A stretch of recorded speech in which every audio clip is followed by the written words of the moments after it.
galera, tá começando mais um Papo de Maria e hoje a minha convidada é uma convidada muito especial, porque ela carrega ao lado dela a avó baiana. Seja muito bem-vinda, Ana Tércia. Ana Tércia. Eu fiquei com o nome da avó, né, na cabeça, que é a avó Anastácia, né? Isso, é avó Anastácia, correto.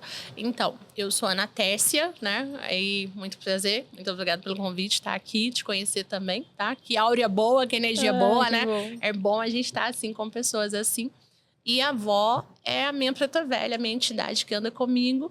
E é a avó baiana e que hoje, mundialmente, as pessoas me conhecem como vó baiana. E como foi pra você se ver tão jovem, ser chamada de vó baiana? Pra mim, eu não tenho nenhum preconceito, né? Mas uma coisa que eu fico muito apaixonada é eu faço retiros espirituais e eu viajo o Brasil todo. Em cada retiro meu já chegou a ter 1.000 pessoas me esperando e na maioria daquelas pessoas ser pessoas idosas e crianças esperando a avó. Entendeu? Que legal. Esperando a avó baiana. Então, eu acho que as pessoas têm uma conexão muito grande com a minha preta velha, que é uma vozinha de 400 anos, aonde as pessoas vão ali conectar com ela. Então, eu acho isso muito bacana e vamos junto. É isso. Vamos voltar um pouquinho lá na sua infância? Vamos. Pra entender um pouco sobre essa espiritualidade super aflorada, né? Sim. Como foi a sua infância com a sua espiritualidade? Aos 9 anos de idade, né? Eu falava que eu tinha um amiguinho e geralmente as pessoas dizem ser o amiguinho imaginário. Mas eu tinha uma pessoa que conversava comigo do meu lado e que era meu amiguinho e ficava conversando. Eu via crianças, eu via, mas elas não eram carnais. E eu conversava, eu brincava, né? E eu tive uma noite que eu sonhei que o carro do meu pai estava sendo roubado, tá? E aí eu via nitidamente que ele tinha sido roubado e tudo. E acordei. Quando eu acordei, realmente o carro do meu pai tinha sido roubado. Naquele momento, aquilo já começou a me despertar, a chamar minha atenção. Aos 11 anos, eu comecei a ter experiência de ver pessoas que já tinham morrido na minha família. E eu ia no enterro. E quando eu voltava do velório, eu tinha conexão com essas pessoas mortas. Eu via elas, eu conversava com elas. E aquilo foi me chamando. Aos 14 anos, eu comecei a desenvolver num terreiro de Umbanda com uma mãe de santo chamada Rosângela. E ela começou a trabalhar a minha espiritualidade, a minha mediunidade, né? E aí foi quando a dona Sete Saia chegou. E ela chegando e ela olhou pra mim e falou, vem cá. E eu fui nela. Ela falou, você tem uma preta velha. Você tem uma preta velha de cura. E essa preta velha é pra curar, é pra ajudar as pessoas e tudo. E eu olhei assim e debochei. Imagina, você tem 14 anos, você nem sabe, né, e tudo. E naquele momento eu olhei para aquilo tudo, que como as pessoas não entendem o porquê que veste as roupas, porquê que tem que cada um estar caracterizado com uma roupa, as pessoas acham que é uma alegoria de carnaval. Mas não é. As entidades, elas vieram nessa terra e cada entidade tem a sua roupagem, para que possa, né, se vestir e estar se sentindo até melhor neste mundo aqui. E aí eu olhei e eu falei, sabe de uma coisa? Eu tô indo embora desse terreiro. Eu não vou ficar aqui, não. Porque eu não vou ficar vendo esse povo tudo se vestindo com a alegoria de carnaval, rodopiando. Eu tô indo embora, beijo de luz. E ó, fui embora. E aí voltei para a igreja, porque meu pai foi pastor, eu sou filha de pastor. Então, o que eu posso falar com você? Voltei para a igreja e eu comecei a receber as entidades. Aonde eu ia, no meio da rua, as entidades vinham, sabe? Eu comecei a receber minhas entidades. E eu comecei a negar minhas entidades. E aí, eu, né, fiz um compromisso e falei, olha, não vou mais pisar no terreiro, infelizmente, e eu quero ser pastora. E aí eu fui ser pastora, eu fui fazer teologia. Aos 17 anos eu era a pastora mais nova que tinha dentro da igreja, aonde eu fui fazer teologia, fui realmente mostrar um pouco do que eu tinha. E eu gostava muito de falar da Bíblia, muito de cultuar, muito de falar de Deus, muito de ensinar. E aí vem mais coisas aí. Mas e como foi essa saída da igreja? Porque Então, você se tornou uma pastora, né? eu me Com tornei uma grande responsabilidade ali, já tão jovem. Mas isso. como foi esse chamado novamente? Eu me tornei uma pastora, eu me tornei uma mãe muito nova, né? Em 1999, a gente tinha essa ideia que o mundo ia acabar, a Xuxa engravidou em 2012. 1998, 2012 o mundo ia acabar. E o meu sonho era ser mãe. Então, a minha primeira filha veio em 1999. Em 1998 eu engravidei, em maio. Em 1999 eu estava tendo a minha primeira filha. Então, de 1999 para lá, até os 23 para 25 anos eu tive filho. Eu tenho 4 filhas. Então, foi assim, escadinha, tá? Diferença de 2 anos cada filha. E aquilo eu fui desenvolvendo, sendo pastora, trabalhando no ministério familiar e tudo. Só que eu fiquei viúva. E aí, quando eu fiquei viúva, aí que veio as dores. Porque daí eu já não era mais aceita dentro do ministério. Tá? As minhas filhas, quando chegavam, as pessoas já falavam: lá vem a filha da pastora, a filha da viúva, ó, as filhas da viúva. Então aquilo me doía muito, porque as minhas filhas recebiam o nome de filha da viúva, né?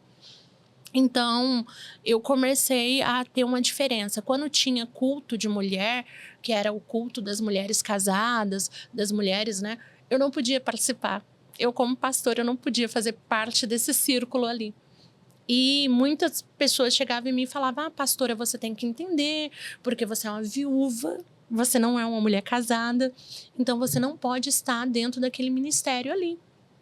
E aquilo não entrava na minha mente, não entrava na minha mente. Eu estava sendo, sabe, afastada de tudo, porque como assim eu não poderia participar, como eu não poderia estar, né, me envolvendo naquele ministério, ajudando ou até participando de um evento.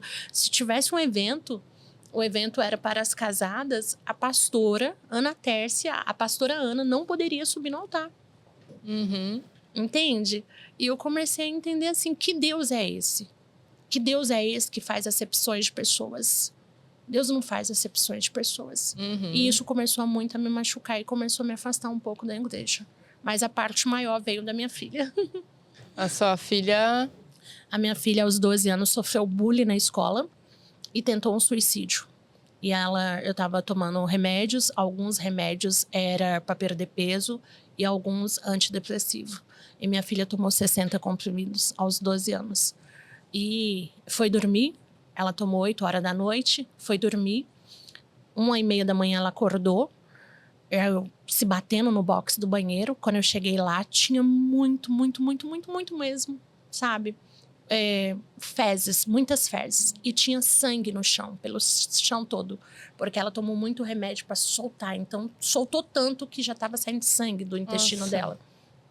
E eu liguei pro SAMU. O SAMU falou que aquilo ali era uma menina de 12 anos, fazendo graça, que não era nada, só que ela estava espumando a boca e as mãos dela já estavam fechando e os olhos virando.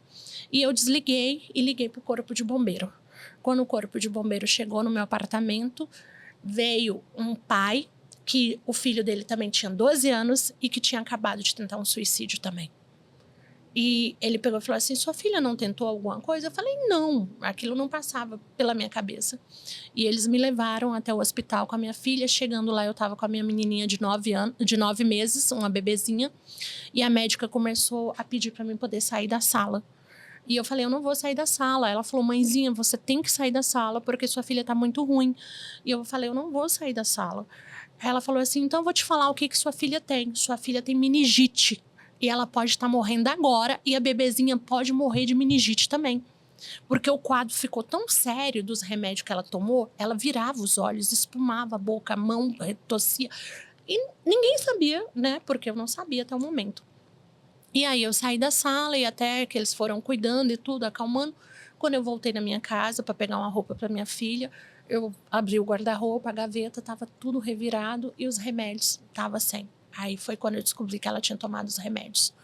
E naquilo, eu não tive o apoio da igreja. A igreja começou a falar que a minha filha, né, tentou um suicídio porque eu era uma mau mãe, porque eu era uma mau pessoa. E eu era uma pastora que vivia em cima do altar e que vivia no monte de segunda, quarta e sexta. Eu fazia jejum. Meu jejum era muito sério, sabe? E aquilo eu comecei a revoltar com Deus. Aí eu comecei a perguntar para Deus, Deus, aonde está o Senhor? Que Deus é esse que eu tenho? Você está entendendo que me colocou viúva, que me deixou com 4 filhas e que ainda quase tirou minha filha de mim. E aí eu afastei de Deus. Eu me afastei da igreja, eu afastei de tudo. E aí eu fiquei 6 meses sem acreditar em Deus. E eu acho que foi os piores meses da minha vida, porque foi 6 meses... Sem sua fé, né? Sem a minha fé e sentindo um vazio. Porque com Deus, a gente se sente melhor. As pessoas podem fazer o que for com você, que você sempre vai estar conversando com Deus. E Deus vai falando, calma, calma. E eu não, foi 6 meses. Foi até que veio a avó. E a avó chegou perto de mim e falou, o seu lugar é na Umbanda. O seu lugar não é na igreja. E eu não queria aceitar. Só que aos 14 anos eu já tinha recebido o chamado para Preta Velha. E aí eu falei, não, eu não vou ser macumbeira, eu não vou para terreiro, não, eu não vou. Esse lugar é na Umbanda. E aí a avó começou a acender uma vela, coloca um cafezinho. E aí foi quando eu comecei a acender uma vela, colocar um cafezinho. E aí eu cheguei na Bahia. E aí eu fui consagrada pela Mãe de Santo na Bahia, aonde me pegou como filha. E hoje eu sou a avó baiana, sabe? Hoje eu sou tudo isso. E hoje eu vou fazer 44 anos de idade. Foram mais de 20 anos se arrastando aí, né? Para poder chegar a ser a avó baiana. É 20 anos assim arrastado nas costas, tá? E como começou as primeiras previsões? Como isso foi acontecendo? Aí eu já tinha previsões de pessoas, né? Então, na igreja eu já tinha isso. Inclusive, eu na igreja, um dos fatos que foi muito ruim, eu estava no banco e eu conversava, as pessoas sentavam e eu começava a ver. E eu vi uma senhorinha que ia ter câncer. E aí, nessa senhorinha, eu cheguei nela e abracei ela e falei que ela precisava ir ao médico. Porque eu via ela com a cabecinha toda raspada e com lenço. Passou 15 dias, a senhora chega com lenço na cabeça e com o cabelo raspado. Aí eu tive outro episódio da filha de um pastor. Eu cheguei na igreja e a voz falava comigo, fala pra essa moça que é fulana tal, e me dava o nome da pessoa. E eu falava, eu não vou falar, eu não conheço essa senhora, ela precisa ir no médico, porque ela tá muito ruim. E eu falava, eu não vou falar. E tá. Aí fui pra casa, chegando em casa, deitei e a voz ficava comigo, você não falou, você não falou, você não falou. Aí na segunda-feira um pastor me liga e fala assim, pastora Ana, tem como você ir num culto hoje na casa de uma família assim, assim? Eu falei, tem. Então eu tô esperando você lá. E eu cheguei no culto e quem tava lá? A mulher dele. E aí a voz falou, chama essa senhora agora pro meio e ora por ela, porque a filha dela pode morrer. E aí foi na hora que o pastor falou, pastora Ana, tem como você orar pela gente? Eu falei, tem, vamos orar. E eu falei, eu quero orar por essa mulher aqui. Tem como a senhora vir pra cá? E aí eu comecei a orar. E aí eu falava em línguas e tudo. E eu comecei a entregar pra ela toda a previsão do que eu tava vendo. Ela começa a chorar, o pastor começa a chorar e fala assim, como é que você sabe disso? Eu falei, disso o quê? A minha filha está no hospital perdendo o bebê de 4 meses. Entende? Era escondido. Eles já sabiam, né?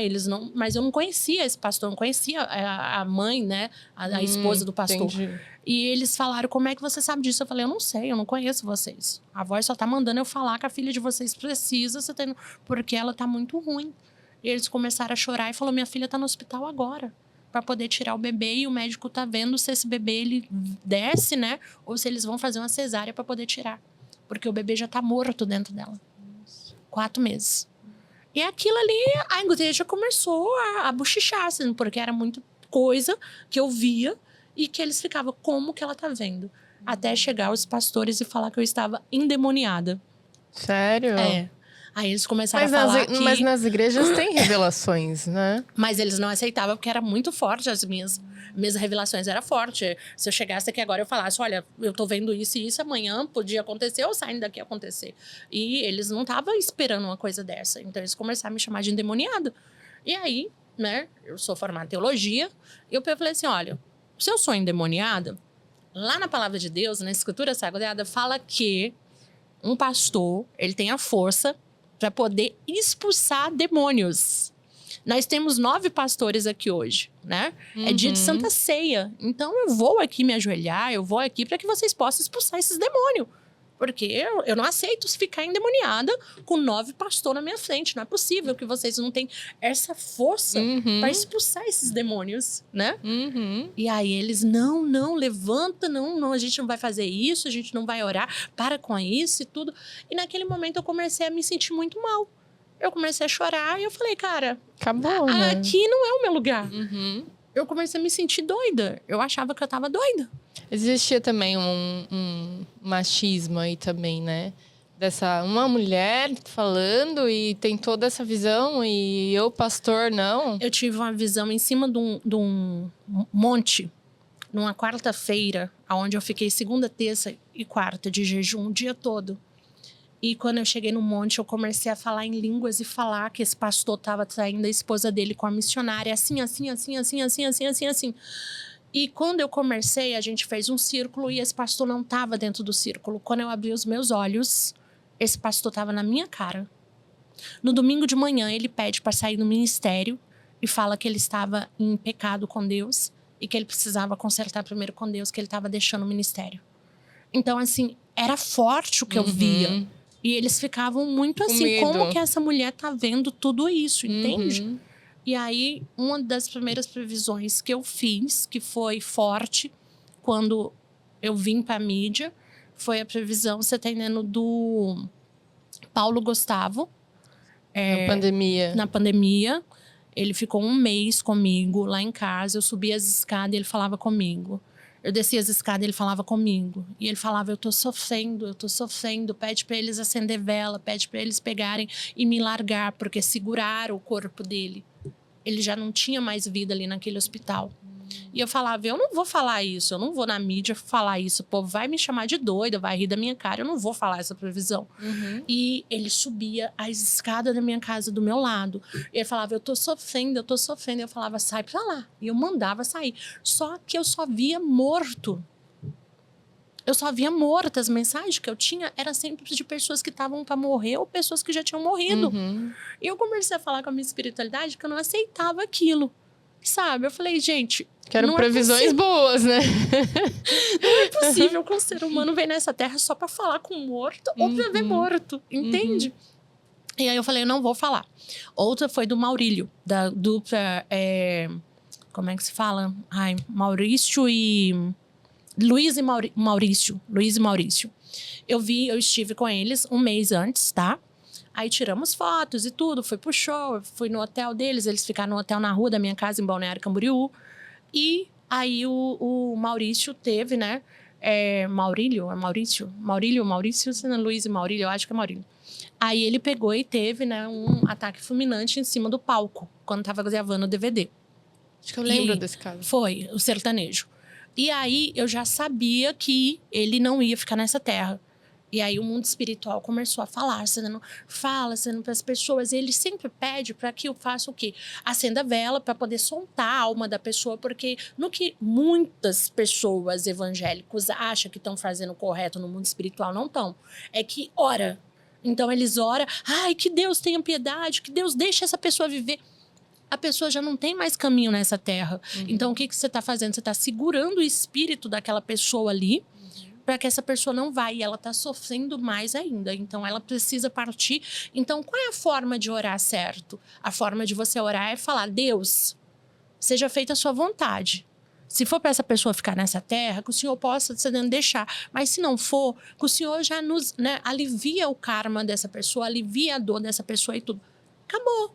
Você vai estar ali deixando partir. Porque nós, seres humanos, quando nós estamos entre a vida e a morte, que a gente ainda não partiu, a alma fica a andar neste mundo.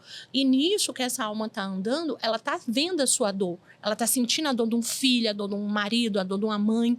O que prende ainda mais, que prende na matéria, entendeu? Então, ali, os batimentos cardíacos, as coisas ali nos equipamentos no hospital tá mostrando. Por quê? Porque tá segurando, mas a alma já saiu. Entende? Então, hoje é muito assim da gente ter que saber uma sabedoria muito no mundo espiritual para para poder fazer as coisas corretas, né? Então, essa foi uma das minhas visões. Outra visão que eu tive foi com a Marília Mendonça. E aí, não foi bem com a Marília Mendonça. Eu sonhei com o Fernando e Sorocaba. Eles estavam num apartamento e eu subia as escadas. Quando eu subia as escadas, eu sentava. O Fernando estava no sofá assim, o Sorocaba aqui. E eu sentava do lado do Sorocaba. E vinha Maiara, da dupla Maiara e Maraísa. Que eram super amigas. Com uma mala da cor goiaba. A mala não era bem vermelha, era da cor goiaba. E a Maiara tava com essa mala. Eu conto pra você, é como eu estivesse vendo o filme. É como eu estivesse sentado no sofá e estivesse assistindo um filme, tá? E a Maiara tava nesse sofá. A Maiara subia e sentava no sofá. E falava, bora, amor. Aí o Fernando levantava. Quando o Fernando levantava, ele segurava a Maiara e falava assim, não, você não vai. Ela falava, eu vou, meu voo é agora. E ele falava, você não vai, Maiara, eu não vou deixar você entrar neste voo. E aí a Maiara segurava a mala do tom goiaba. E aí a voz começou a falar comigo. Fala pra dupla Maiara e Maraísa não viajar, não viajar, não viajar, não viajar de avião. E eu falei, eu não vou falar. Porque o que eu achava é que eu poderia assustar as meninas, que eu poderia deixar delas fazer algum show e que a mensagem talvez não seria uma mensagem sendo relevante, porque a gente tem que ter um discernimento para saber o que é um espírito falando conosco e o que também são os espíritos obsessores, zombateiros, trazendo essa mensagem. E eu não falei. Quando eu não falei, eu neguei a me falar do Paulo Gustavo, eu neguei a me falar do Maurílio e eu me neguei a falar da Maiara e Maraísa, tá? No outro dia eu desço para Brusque, entro no shopping lá e no shopping começa a tocar a música da Marília Mendonça. E eu comecei a conversar com a minha equipe, falar, nossa, ela canta muito bem, ela vai estar aqui mês que vem, a gente quer ir no show dela e tá. Minha filha já olha pra televisão e fala, mãe, o avião da Marília Mendonça caiu. Eu falei, mentira. Mãe, o avião da Marília Mendonça caiu. Não, na verdade, caiu, mãe, caiu. E ela morreu. E aí aquilo eu já não consegui ficar no shopping, que a gente iríamos ali comprar algumas coisas que eu ia viajar. E volto pra casa. Quando eu volto pra casa, eu já sento na mesa e vou abrir o tarô para ver o que estava acontecendo com a dupla Maiara e Maraísa. A Iemanjá estava em cima da minha cabeça, a vela dela, a vela de Iemanjá pegou fogo todinha. Foi uma chama imensa. Eu tenho a filmagem, sabe? Minha filha começou a filmar, eu fiquei apavorada. As cartas da Maiara e Maraísa saía morte também. E as cartas da Maiara e Maraísa falou que era para elas estar naquele voo. Elas iam morrer junto com a Marília Mendonça. Elas iam morrer junto com a Marília Mendonça. E você acha que quem segurou foi o rapaz? O Fernando Zor, ele tem uma força muito grande com a Maiara. E é de outras vidas. Por isso eles não se entenderam tanto. Porque eles são almas, você tá entendendo? Gêmeas, chama gêmeas, aonde eles não se entenderam por causa disso. Por ter um relacionamento tão conturbado. E para mim, aquele sonho ali foi cortado no mundo espiritual. O Fernando Zor, você tem alguma coisa ali, aconteceu que as meninas não viajaram neste dia com a Marília Mendonça. Mas era para ter ido a Maiara e Maraísa. Não ia estar também para contar a história aqui. Então, eu acho que foi um sonho muito enigmático. Foi um sonho muito assim. E que eu não consegui passar a mensagem. Neste dia, eu comecei a chorar.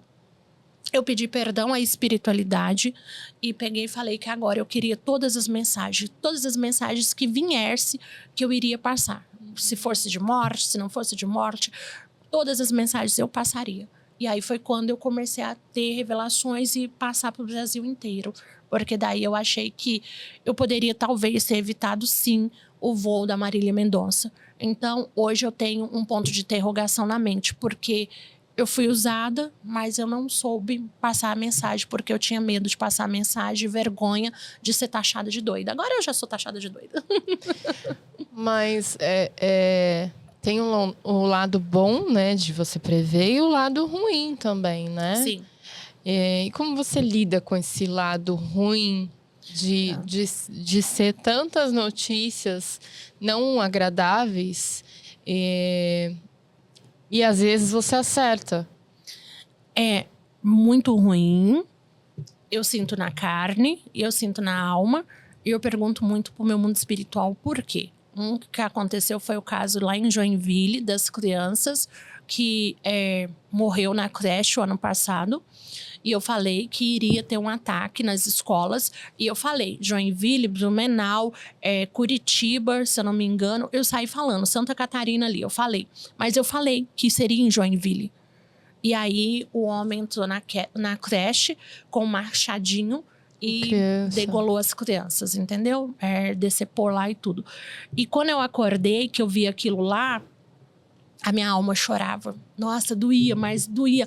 Era uma dor muito forte, era uma dor muito grande que eu sentia. Você tá no porquê? Tipo assim, é como eu quisesse poder evitar. Mas não tinha como. Mas eu falei, eu avisei. Só que as pessoas, infelizmente, não levam muito a sério a espiritualidade e a mediunidade. Né?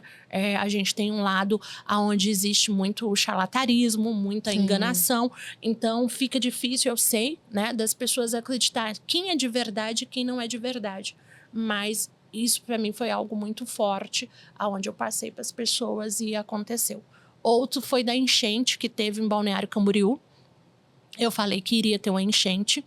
E eu falei que seria entre o dia 20 ao dia 24. No dia 20, teve uma enchente em Balneário Camboriú. A minha rua amanheceu com água até assim. As pessoas estavam andando de caiaque na minha rua. De tão assim. Balneário Camboriú ficou debaixo d'água. E aí aquilo eu comecei a chorar, porque eu tinha previsto e eu também passei a mensagem. Então, são mensagens fortes que eu prevejo, que eu faço a previsão e acontece. E são mensagens perigosas, porque é igual a da bomba no aeroporto, em Brasília. Eu falei que eu via uma bomba no aeroporto em Brasília e eu falei que era muito forte o que estava para acontecer ali naquele aeroporto. 2 dias depois eles acham a bomba estava num caminhão de como é que fala, gasolina, combustível. E eles falaram que se aquela bomba tivesse explodido ali no aeroporto em Brasília, ia matar muita gente dentro daquele aeroporto. E aí eu tive ameaças por causa de política. Nossa. Porque a bomba era para poder, contra o Lula, né? E aí os bolsonaristas começaram a me ameaçar. Eu tive ameaças. Então, aquilo foi forte, eu fiquei com medo, você tá entendendo? Porque, por que você contou? Porque, sabe? Só que eu não sabia. São vidas, né? Eu só via como a assim, bomba. Como você contou, Isso, são vidas. Eu só via a bomba. E já teve caso também de eu ver o avião do Lula explodindo, tá? E ele dentro do avião. E o povo lulista vir me ameaçar também. Então, são mensagens que muitas das vezes eu não passo porque eu tenho medo. E eu já vi banco sendo assaltado, sabe? Eu já vi traficante armando muitas coisas e eu não passo. Porque eu fico com medo, porque isso pode sim ocasionar na minha morte também. Porque eu tô contando algo que eu tô vendo e que vai acontecer. Sim, tem uma pessoa má ali por de trás, né? Isso, correto. Eu queria voltar um pouco no caso da Maiara e da Maraísa. Que a gente tem percebido um olhar triste, né? Eu confundo, não sei dizer quem é a Maraísa. A Maiara é a que tá mais magra, né? Isso, a Maiara. A Maraísa é a que iria casar e não casou. A Maiara e Maraísa, eu conversei muito, com as meninas, quando aconteceu isso. Eu tive muito em shows, muito em camarim com as meninas. E eu sempre tentava passar uma mensagem para elas naquele momento que eu ficava um pouquinho com elas ali. E o que eu posso falar é que, na hora que a Marília Mendonça coloca uma aliança na mão das meninas ali e dá aquele buquê de rosas e faz o pacto, elas fizeram um pacto de vidas. E aquilo ali teria que ser quebrado. Eu até pedi para que elas pudessem pegar aquelas alianças e jogar no rio aonde caiu o avião da Marília Mendonça. Porque Marília Mendonça morreu na força de Mãe Oxum e na força de Oxóssi Caçador. É verdade. Ela morreu dentro da cachoeira. No meio da mata. E no meio da mata, tá bom? E Marília Mendonça, o projeto dela era todo amarelo. Ela fez um projeto todo amarelo, boné amarelo, vestido amarelo, camiseta amarelo. E aquele símbolo que ela fez no boné dela é símbolos da força dos Exus, sabe? Então, ela tinha uma comunicação, sim, muito forte ali com Mãe Oxum. Então, a primeira coisa que eu pedi foi que elas fizessem isso. A segunda coisa foi que eu vejo na vida tanto da Maiara e da Maraísa é uma maldição para que elas não venham a casar, sabe? E que elas não casem. Elas precisam quebrar essa maldição. Tanto que a Maiara não conseguiu ficar com o Fernando Zó. Foi 12 vezes uma separação. Separa e volta 12 vezes, sabe? Por causa de magia, por causa de trabalho e coisas feitas ali. A Maraísa, desde o ano passado, eu venho falando que ela não tem caminho com esse Fernando Mocó. E foram 5 previsões que eu fiz. Não foi uma, não foi 2, não foi 3. 5 previsões. Eu cheguei a jogar búzios. E nos búzios saía a mesma coisa. Que a Maraísa ficaria de 1 ano até 16 a 18 meses. Você tá entendendo? De 1 ano a 1 ano e meio com esse moço. Mas depois disso encerrava, não teria caminho. E aí, essa semana, eles rompem, né? O casamento, que já tinha até festa programada, já tinha salgadinho, bolinho, encomenda de muita coisa. Então, o que eu posso falar com você? Que são energias que as pessoas não acreditam, mas que são energias que precisam ser rompidas, que precisam ser quebrada realmente nessa terra, para que a gente possa ser feliz, para que as meninas possam andar. A minha preocupação hoje maior é com a Maiara, tá? Porque hoje Maiara, ela tem espíritos oriundos e obsessores rondando ali, querendo a vida dela, para ela não desenvolver uma doença que possa vir a ser um câncer, tá? Um câncer aonde possa ser no intestino da Maiara, tá bom?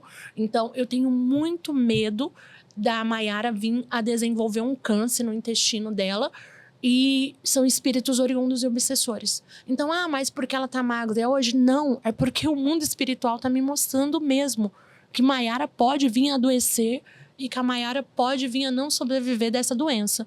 Então, hoje, mas é difícil a gente falar com os famosos, não é fácil, não. Eu imagino. Até porque eles escutam muita coisa, né? Isso, e não são todos que acreditam. Tá? Você tem alguma previsão para o presidente dos Estados Unidos, por exemplo, né? Agora com esse...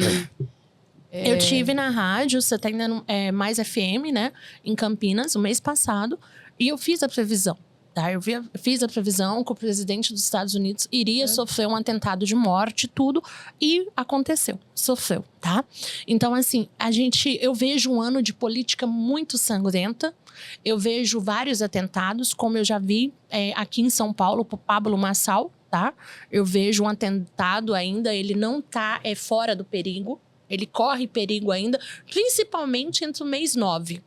Entre o mês 9, a vida do Pablo Marçal vai estar muito, como que eu posso falar? Muito sensível a qualquer coisinha.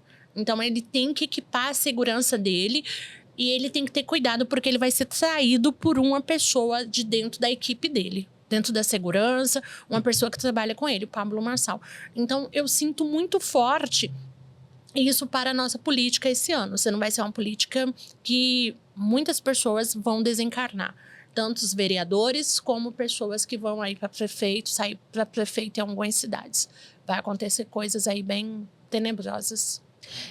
E tem alguma previsão para algum famoso? A gente gosta. A gente gosta, né? Então, a previsão que eu tenho, Bruna Marquezine, né? Gestação, tá? Olha vem só. Gestação, Bruna Marquezine aí, vem casamento e gestação pra ela. E eu vejo muito assim, o filho Leonardo, tá? Filho Leonardo, Bruna Marquezine aí, e um bebezinho, um menino vindo, você tá entendendo, na Bruna Marquezine. E aí vai, sabe, alegrar a web, vai se levantar e o povo vai ficar muito doido, né? O Neymar e a Bruna Biancardi, né? Eu vejo eles subindo ao altar com ela. Vejo casamento e vejo eles ficando junto agora. A Bruna Biancardi mais madura, aceitando, por mais, aceitou traição. Vai passar por cima de tudo. Eles têm caminho junto e eu vejo Neymar e Bruna Biancardi junto e vejo ela sendo mãe de novo, tá? E agora do menino do Neymar. Então, vai ser um casal que ela vai ter, um menino e uma menina.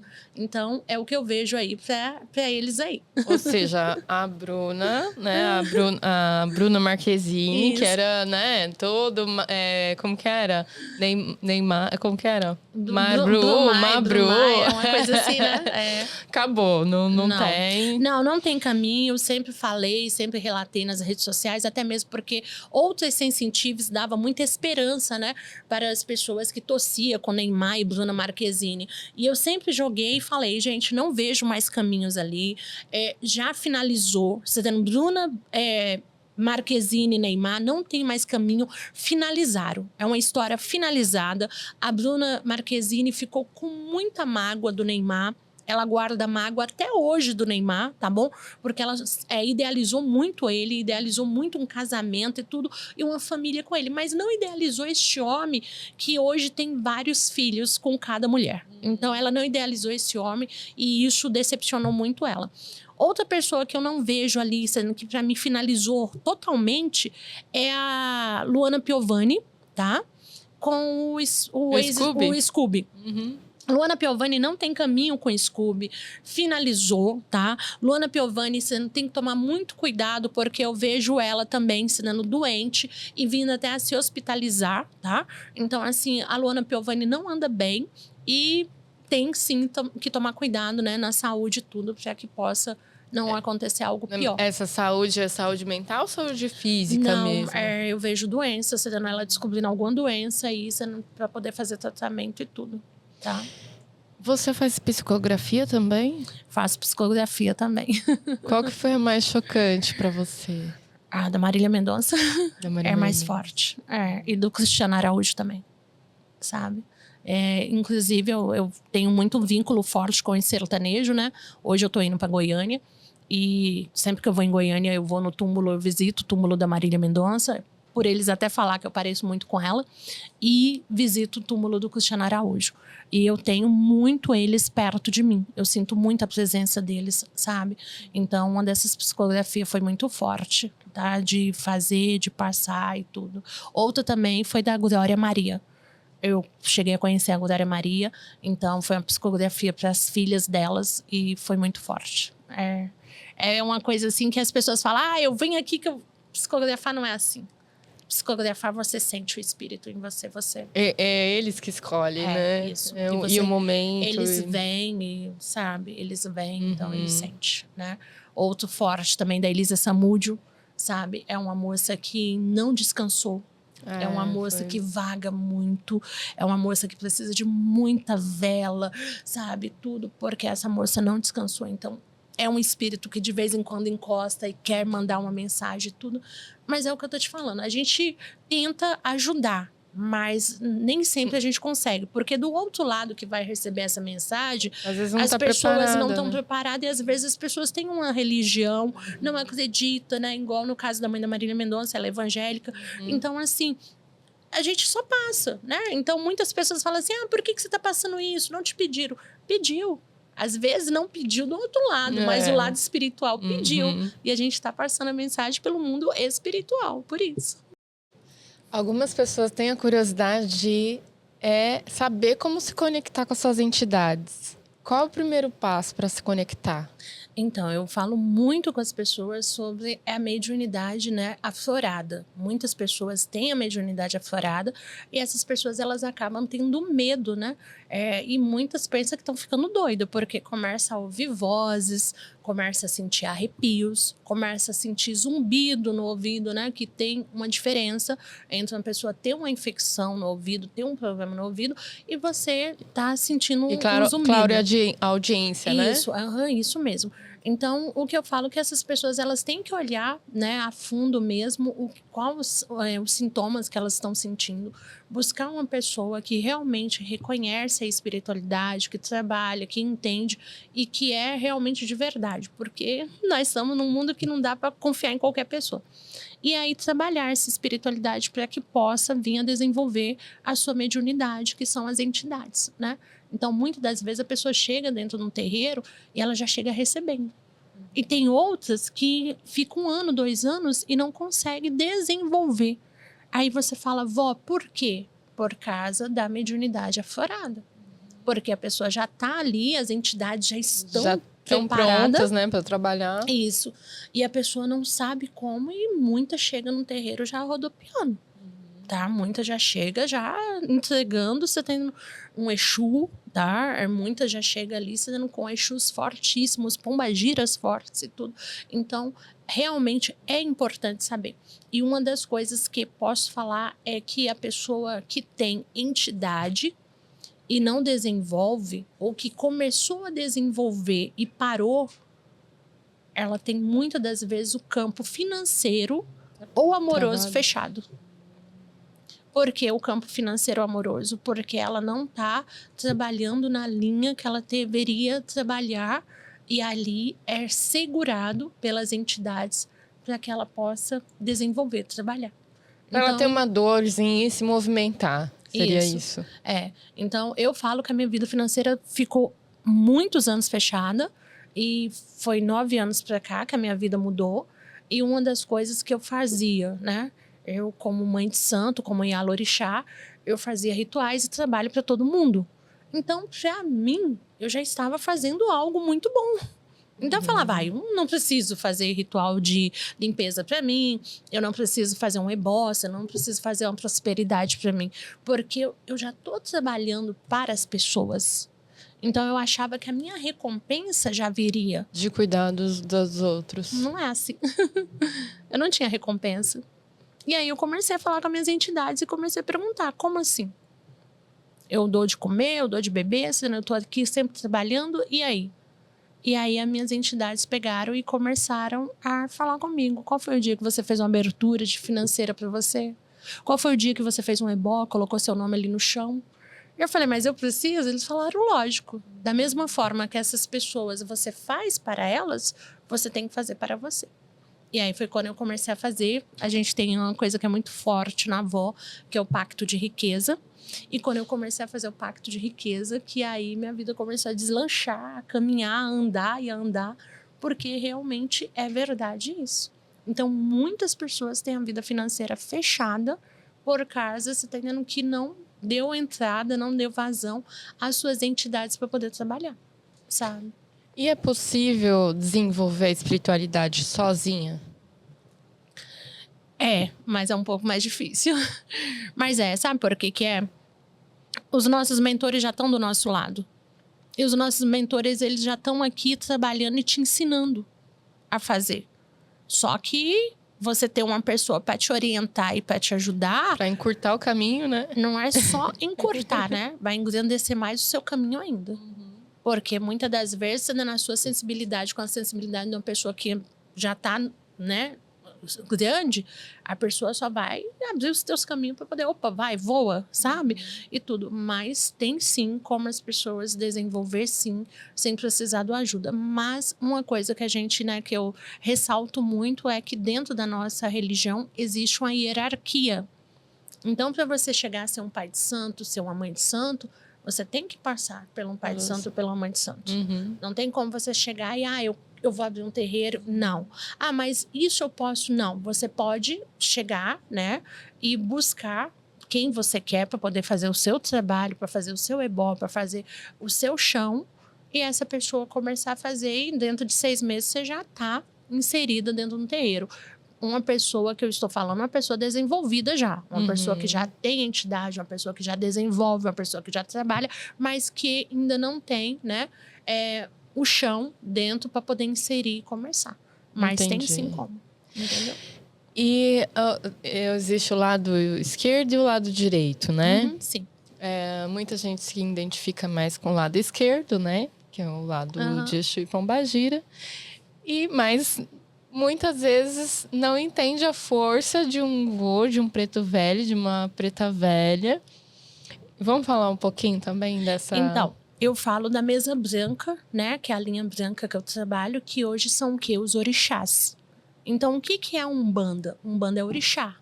O que que é Umbanda? A Umbanda hoje, ela traz pra gente todos os orixás para que a gente possa cultuar e para que a gente possa ajudar.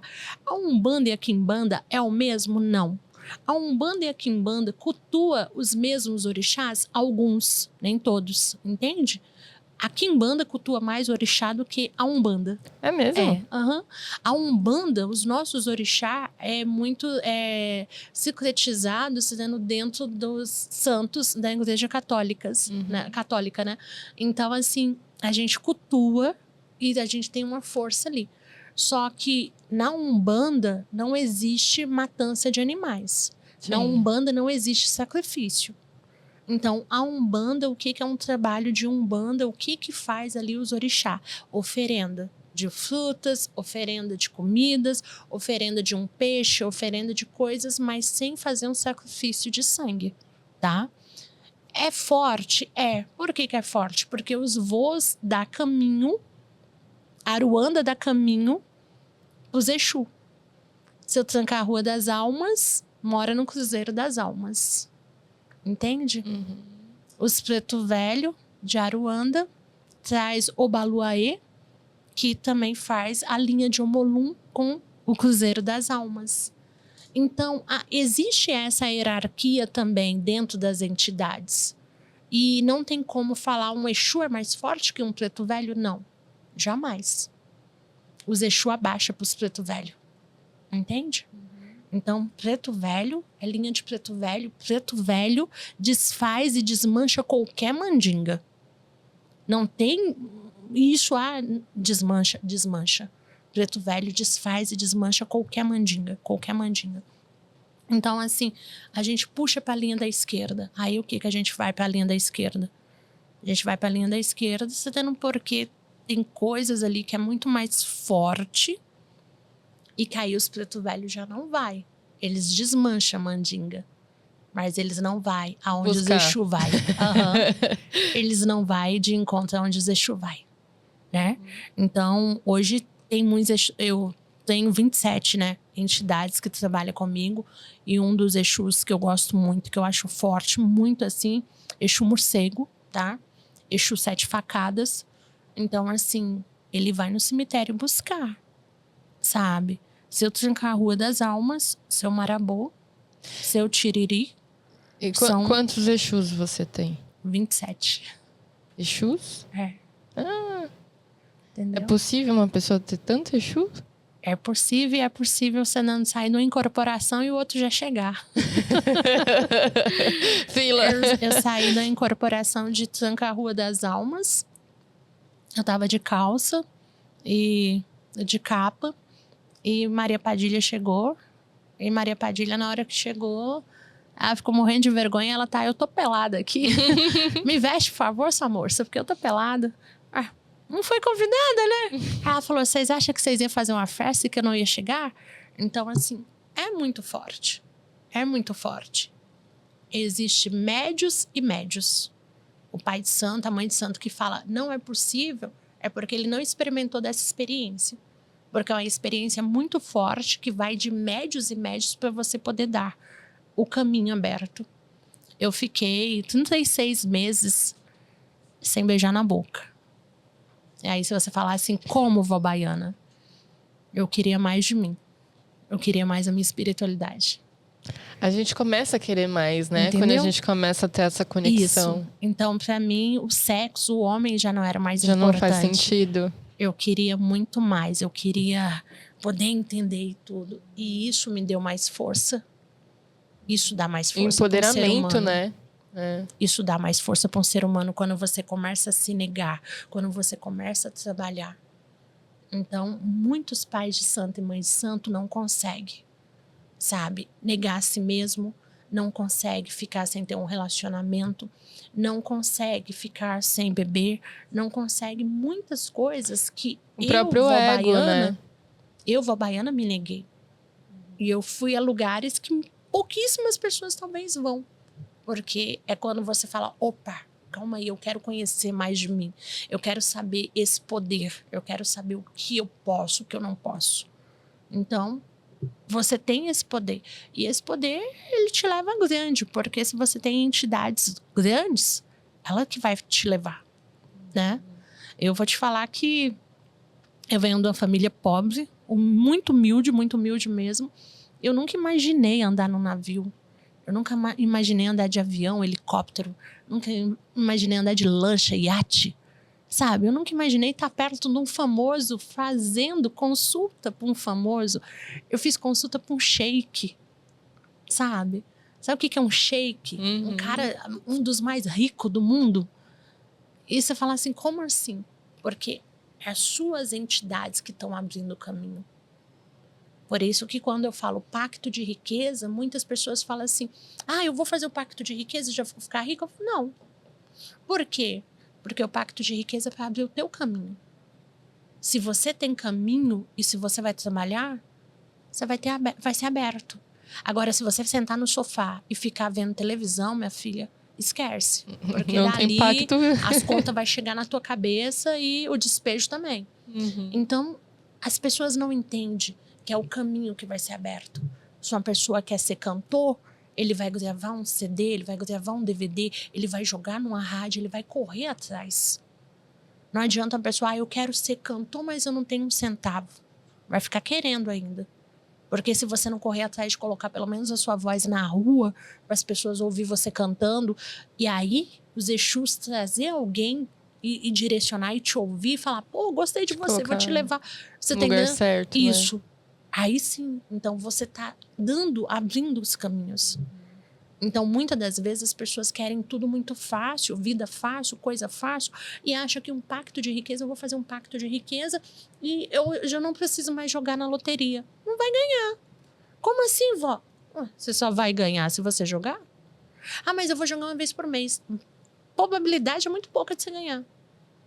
A gente tem que saber o que é realmente trabalhar com os Exus e o que é pedir para os Exus. Nós fizemos pacto de Exu morcego. Saber pedir também, né? Fizemos pacto de Exu morcego semana passada, tá? Teve uma pessoa aí que ganhou quase 100 mil essa semana. Olha só. E mandou o comprovante que ganhou e tudo. A pessoa ganhou, cara. Tá? Aí você vai falar assim, vó, como que você não acredita? Como eu não acredito se eu tô vendo com meus olhos? Se você vive também, Você tá né? entendendo? Então, não tem como. É igual acender uma vela. A gente acendeu uma vela para Maria Padilha das Almas. E isso era mais ou menos 3 horas da madrugada. Meio-dia a gente acordou e fomos lá no nosso assentamento dos Exu, na linha da esquerda. A vela não estava mais lá. A vela queimou todinha e ficou só aquela bolinha preta assim. Aí você me fala assim, como assim? Tava ventando? Não, não tava. É um quarto, né? Embora as pessoas falem, aquele quartinho, não é quartinho. Aquilo lá é um assentamento de Exu. Mas é um lugar fechado. Até mesmo que ali a gente deixa comida, oferenda. Então, se você deixa aberto, entra barata, entra rato. Você tá indo, e a ideia não é você tá indo de você alimentar bichos, né? Você tá indo, a ideia é de você estar ali alimentando os Exu, as entidades. Então, o que eu posso falar com você? Você fala assim, como que essa vela fez isso? Fazendo. Porque os Exus estão ali. É a mesma coisa se acender um cafezinho, uma vela e um cafezinho para os preto velho. O café da pessoa pode diminuir, como o café da pessoa pode encher de bolô.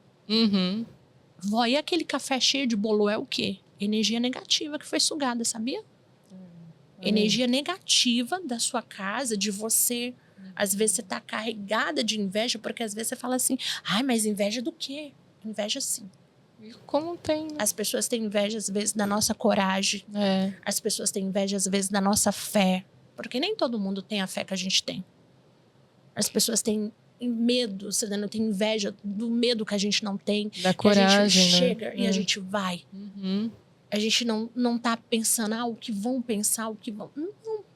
Nós estamos indo. Então, isso tudo, as pessoas mostram sim, você tá entendendo?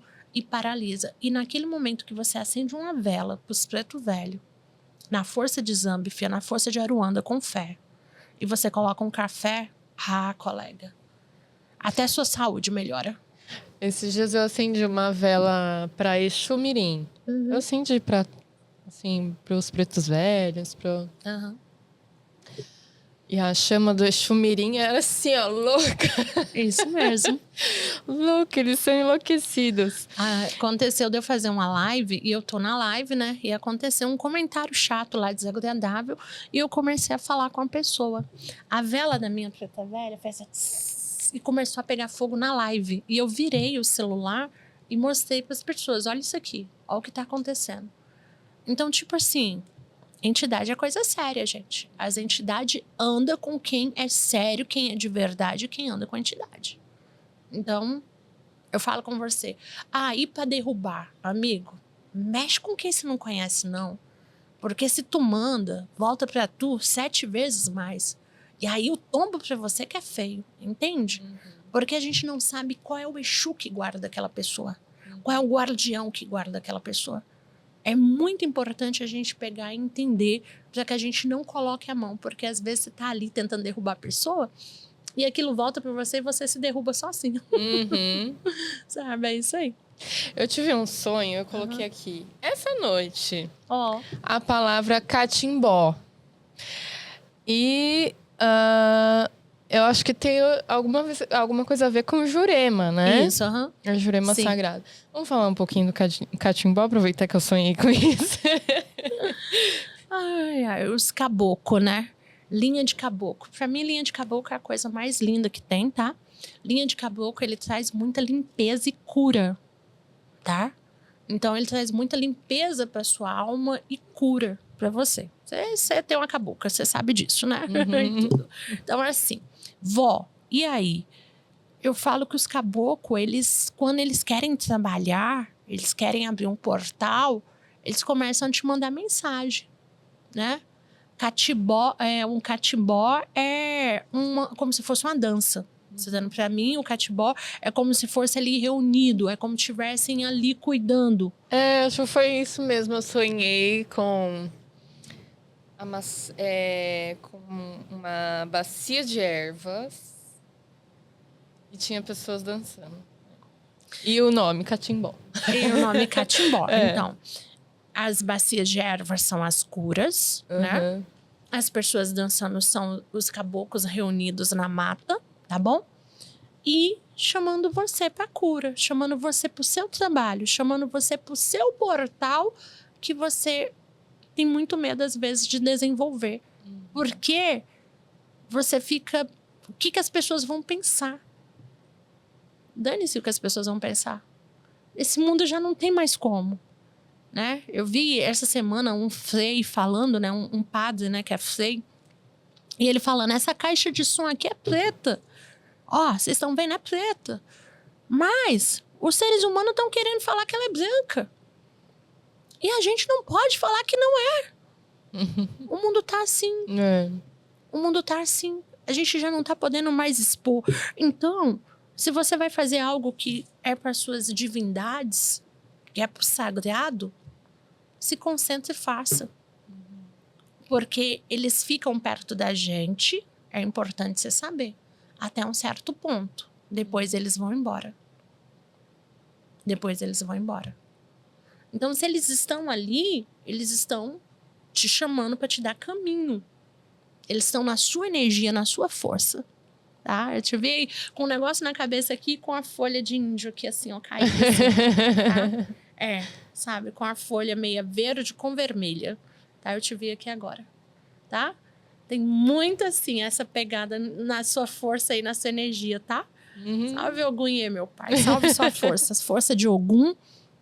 Ogum também trabalha dentro da mata, tá? Com Oxós também. Então, às vezes, a gente fica muito centrada só nos caboclos e acha... Eles não fazem? Eles fazem sim, tá? Eles fazem essa cruzada ali, esse jogo. Então, é muito estudo mesmo pra gente poder trabalhar, porque senão você fica meio assim, sabe? Porque as pessoas vão só no falar. Elas não buscam estudar. Elas não buscam, sendo que eu falo, gente, estuda teologia da Umbanda pra vocês entenderem, pra vocês poderem se aprofundar. E o mundo espiritual, porque aí o mundo espiritual me dá algo que com o meu estudo eu faço o caminho, né? Então, para você poder trabalhar e levantar aí o que você tem. Porque eu vejo muita gente sendo curada na sua mão. Eu tenho os seus 7 flechas, né? Eita, acabou com 7 flechas. Ai. Eu vou falar que nós temos uma Jurema, né? Lá. E nós temos uma Yara. Então, tenho assim, Yara nós também. temos caboclo, nós temos caboclo rompe-mato, tá? Caboclo sete flecha, ele tá dentro do meu altar com muito respeito, mas a gente só cultua, não temos quem desenvolva dentro da minha casa ainda. Mas a gente tem a Jurema e a Yara. E eu vou falar que eu tenho um respeito enorme pelo caboclo sete flechas. Eu tenho um respeito enorme em tudo que é número 7, tudo que é 7, sabe? Eu tenho uma força muito... um envolvimento muito grande com o número 7. Então, tudo que é 7. E é um dos caboclos mais poderosos, tá? Seu 7 flecha é... Raul também gosta do número 7. Pois é. 7 é força. Eu tenho... esse dom da cura, né? Que veio da minha mãe, né? Veio dos nossos ancestrais, né? Sim. E aí... eu tive um curso há pouco tempo e a nossa pergunta foi: existe livre-arbítrio? Você acredita que existe? Eu acredito que não existe. Eu acredito que cada um vem com a sua jornada e você que quer que escolher o seu arbítrio, mas você não tem livre-arbítrio. Foi exatamente isso o ponto. Não existe, entendeu? Não vem, tem livre-arbítrio. Não tem. Você tem uma jornada, você tem um caminho. E aí você faz a sua escolha. Eu, aos 14 anos, você tá entendendo? Eu tinha já o caminho. Era a minha jornada. Pensa, uma preta velha desenvolvendo aos 14 anos de idade. Tá? É o que eu sinto comigo também. Tanto profissionalmente. Pois é. Eu nunca me encontrei profissionalmente. Até eu entender o meu caminho espiritual. Isso eu mesmo. acho que também deve ter algumas pessoas que até falam, mas eu faço curso, eu fiz faculdade, mando currículo e eu não tenho nem resposta. Isso mesmo. Porque às vezes seu caminho não é esse, né? Não é esse. Então, assim, pensa, eu fui gerente de loja, eu fui dona de loja, eu fui cabeleireira, eu trabalhei em várias coisas, e tudo. Só que, aonde eu vim parar? E aonde é o meu lugar? Sabe? Então, assim, não tem como a gente falar, mas você tem um livre-arbítrio. Não, você tem uma jornada, você tem um caminho para poder seguir, só que você faz escolhas diferentes do seu caminho. E aí, é como o mundo ficasse dando volta e te puxando para levar de volta. Aí ele te dá mais uma volta e te puxa, até você entender. E naquilo você acha que você está sofrendo. Só que você não está sofrendo. Eu tenho um caso de uma pessoa, não vou dizer o nome aqui, que eu acho que não convém, mas eu tenho um caso de uma pessoa que essa pessoa, ela anda bebendo. E ela bebe muito, sabe? E ela vem bebendo, vem bebendo, vem bebendo. Cara, e aí? Isso é o livre-arbítrio, é a escolha? Não, ela sabe que ela tem um caminho. E ela vem se afastando do caminho dela. E aí ela tá indo para outros caminhos. Então isso pode levar o quê? A um alcoolismo. Isso pode levar o quê? A uma coisa pior. Só que ela sabe que ela tem um caminho, ela sabe que ela tem uma jornada. Mas é ela que tem que querer. E ela tá tentando fugir de quê, né? Qual realidade que ela tá tentando fugir? Aí tá com a vida financeira fechada. Vive passando dificuldade. E aí começa a chorar e fala, eu não tenho sorte na vida. Não, meu amor, não é que você não tem sorte na vida. É que você não quer voltar e falar onde eu parei. Qual é a minha caminhada? Qual é a minha jornada? O que eu vim fazer nessa terra? É sobre isso. Então, muitas das vezes, as pessoas estão aí... Eu falo muitas pessoas que você vê pessoas que têm 10, 15, 20 anos dentro da igreja evangélica. E essa pessoa não é feliz. E não muda, né? Essa pessoa não é feliz. Essa pessoa não é próspera. Essa pessoa tem várias doenças. Essa pessoa não tem amor. E você fala assim, como assim? Porque lá não é o caminho dela. Não é a jornada dela lá. Então você diz que uma pessoa tem que ir se dando para ser macumbeira para ter um caminho?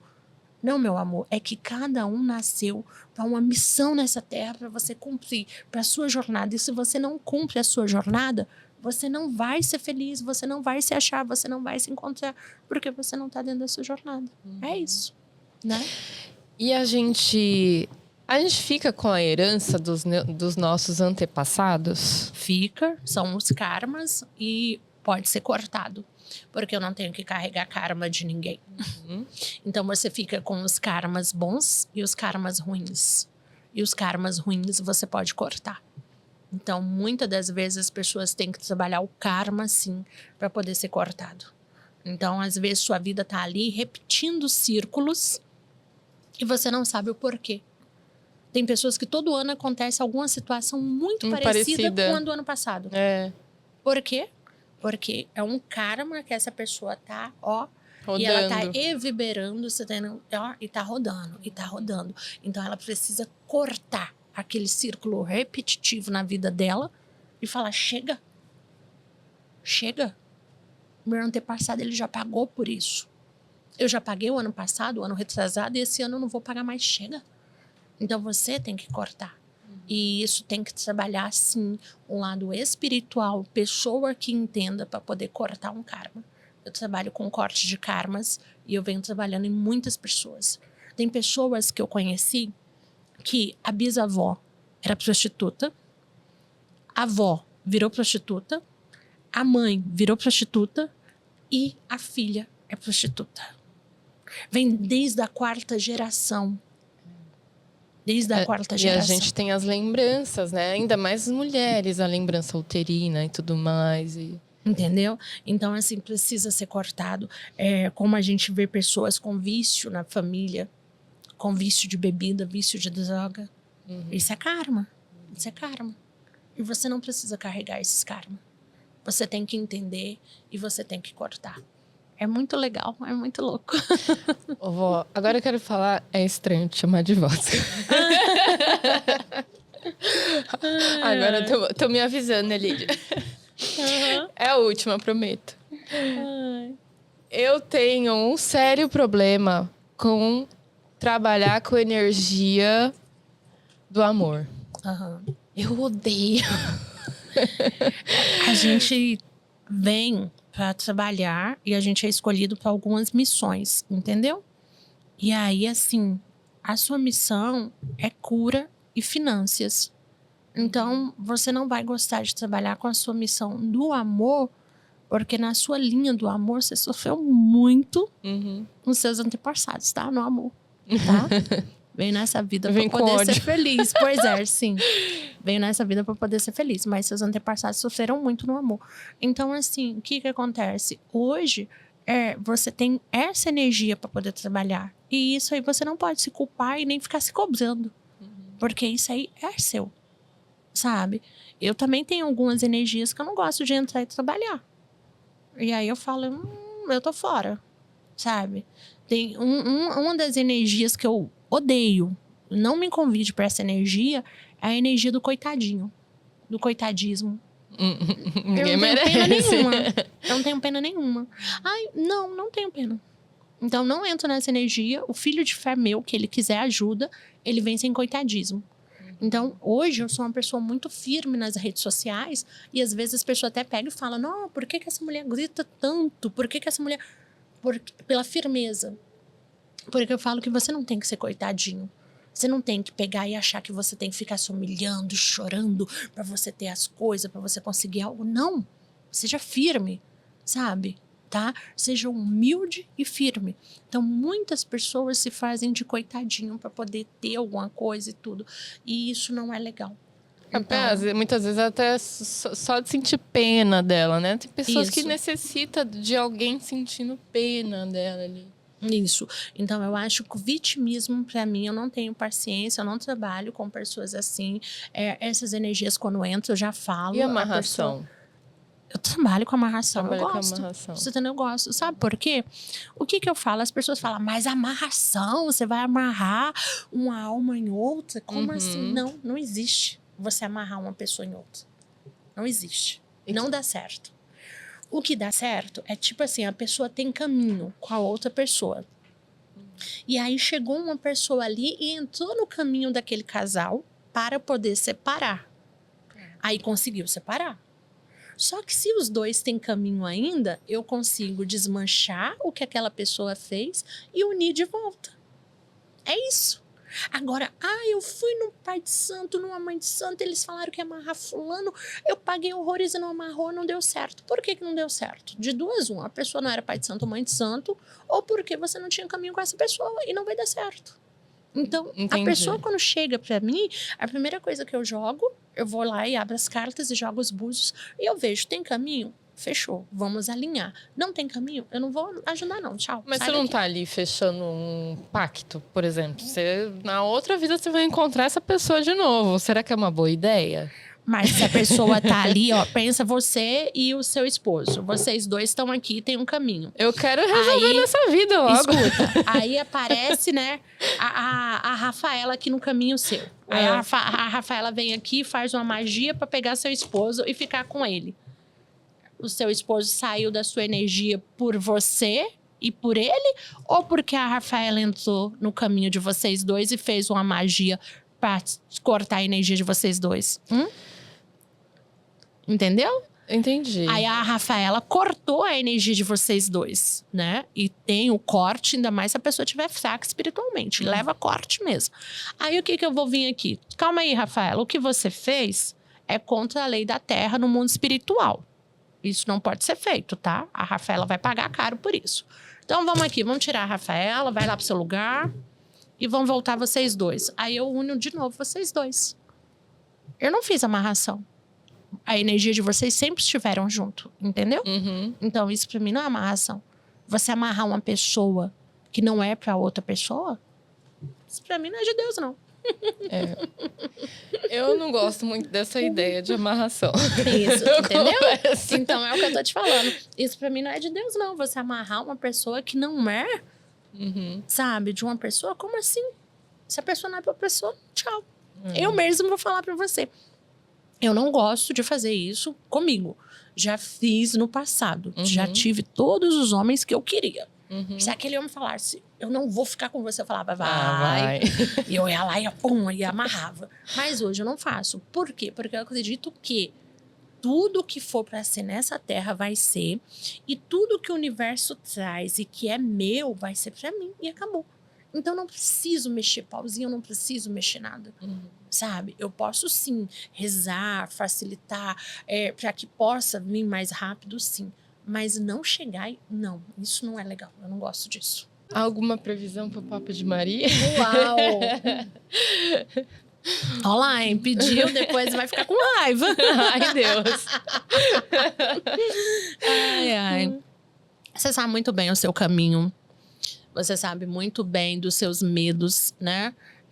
Do que você pode tentar e de você não ser capaz de chegar lá, tá? Todos os sonhos, quando é dado pra gente que vem aqui dentro, é porque já foi planejado. Então, tudo que passa na sua mente, tudo que vem... eu podia fazer isso, eu podia fazer aquilo. Não, mas e se der errado? Não. Aquilo ali já é pra você.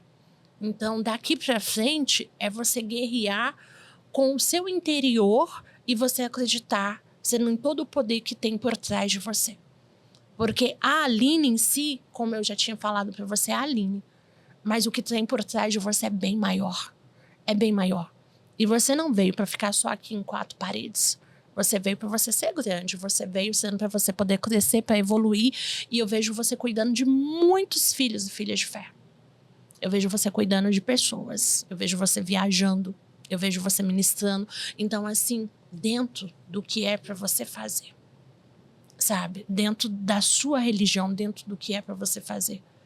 E não deixa ficar tarde muito, não. Não fica adiando, não.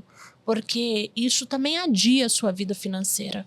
Isso também fecha muitos sonhos e muita chave, bênção que você tem na sua mão pra poder receber. Então, tá na hora da gente evoluir, trabalhar mais um pouco, tá bom? Recebo. É uma chicote logo.